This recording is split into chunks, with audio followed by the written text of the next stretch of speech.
दिल थाम कर बैठिए दोस्तों, मंत्री जी हमारे बीच आ चुके हैं। अब वो एक बार फिर रावण को तीर मार कर हर साल की तरह बुराई पर जीत हासिल करेंगे। मारना नक्की करो।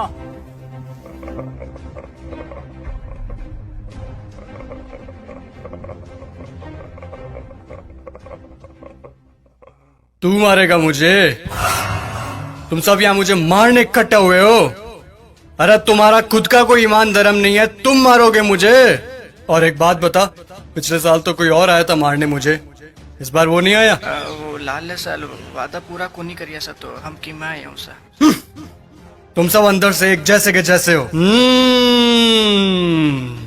ठीक भीड़ इकट्ठी हुई है मुझे मारने के लिए आज। मैं माता सीता को लेकर गया था, इसीलिए मारने के लिए इकट्ठे हुए ना तुम सब आज। हाँ, मैं मानता हूं मेरी गलती, लेकिन माता सीता को किसी कारागृह में नहीं, सबसे उत्तम वाटिका थी उसमें रखा था मैंने। और हाथ लगाना तो दूर, गलत नजर से देखा तक नहीं था मैंने माता सीता को। और तुम्हारे यहाँ छोटी छोटी बच्चियों को दरिंदे उठाकर लेकर चले जाते हैं, उनके साथ रेप करते हैं। उनको तो तुमने कभी ऐसे इकट्ठा होकर जलाया नहीं। वो दरिंदे क्यों खुलेआम घूम रहे हैं आज भी, मुझे ये बताओ। आए हैं मुझे जलाने। अब चोटे तू बता। मैं तो सभी वेद और ग्रंथों का ज्ञाता हूं, तूने कौन सी वेद ग्रंथ या पुस्तक पढ़ी है मुझे ये बता।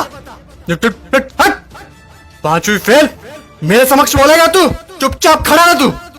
देख, मुझे ना केवल संगीत का शौक है, बल्कि सभी रागों का, सुरों का और वाद्य यंत्रों का ज्ञान भी है। तुझे क्या ज्ञान है वाद्य यंत्रों के बारे में? ये मारने आया है मुझे। अब तुम लोग सुनो, मेरे जैसा महादेव का भक्त ना तो कोई हुआ है, ना मेरे जैसा महादेव की भक्ति किसी ने की है। और तुम लोग, तुम्हारा भी कोई जमीर नहीं है। भगवान पलटते समय नहीं लेते तुम। काम हुआ तो ठीक, तो चलो महादेव के पास, हुए तो चलो महादेव के, नहीं हुए तो चलो इस बार बालाजी के चलते हैं। क्या हुआ? गुस्सा आ रहा है मेरे ऊपर? तुम लोग मेरे बारे में क्या सोचते हो मुझे कुछ फर्क नहीं पड़ता, लेकिन एक बात कान खोल के सुन लो, मैं चाहे कैसा भी हूं, लेकिन तुम्हारी इस मंत्री जैसा कदापि नहीं हूं मैं। मेरे राजपाट में जनता प्रसन्न रहती थी, खुश रखता था मैं उन्हें। इसकी तरह पटाखों की चोरी कभी नहीं की मैंने।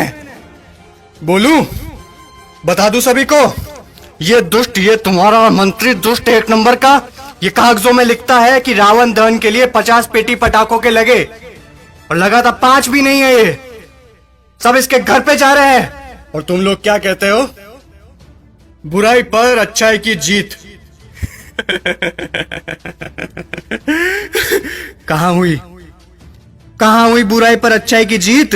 जब तक तुम्हारे मन में चोरी, गद्दारी, लालच, वासना, द्वेष, अहंकार जैसी भावनाएं जीवित है, बुराई कैसे मरेगी?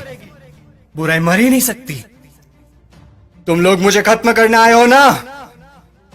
अरे मेरा खात्मा तो मेरा अहंकार कभी कर चुका।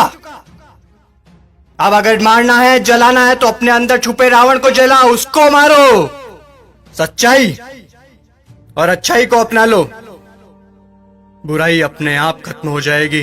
और अगर तुम मुझे जलाने के उद्देश्य से ही आए हो, तो मैं तुम्हें बता दूं कि सिर्फ छोटे बच्चे ही आज की तारीख में मुझे जला सकते हैं, क्योंकि उनके अंदर चोरी, गद्दारी, लालच, घृणा, वासना, द्वेष, अहंकार जैसी भावनाएं नहीं है। असल में वही हैं ईश्वर का स्वरूप।